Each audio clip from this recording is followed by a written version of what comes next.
AI is often presented as a tool to automate our work, a way to make coding effortless. The expectation is that developers can now sit back while the machine handles the assembly. David Irvine's recent updates on building Autonomi 2.0 reveal a different reality. The process of creating a decentralized network is far from a passive experience. Modern AI development actually increases cognitive load. Instead of relaxing, developers find themselves mentally drained by 11 in the morning because of the sheer volume of data they have to audit. This process requires developers to manage a relentless stream of AI output.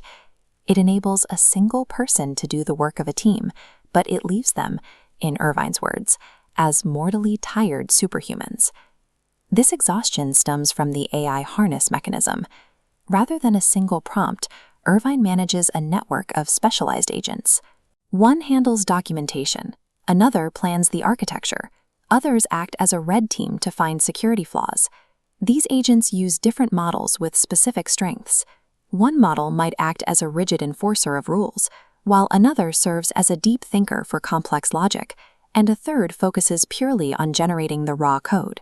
Irvine operates on a single rule: never trust the AI in the moment. He forces these agents to evaluate and fight each other, placing the human developer in the role of the final arbiter. This multi-agent warfare is a mandatory gauntlet. For a decentralized system that cannot have a single point of failure, navigating this friction is the only way to ensure the code is resilient. That focus on resilience defines the product itself. Users often expect Autonomi to function like a decentralized version of standard cloud storage, featuring the usual drag-and-drop folders and the ability to delete files. Autonomi replaces standard cloud interfaces with an archive network, a bedrock layer where data blocks lock permanently. Public data remains globally accessible indefinitely. Private data is shattered into encrypted shards across the network.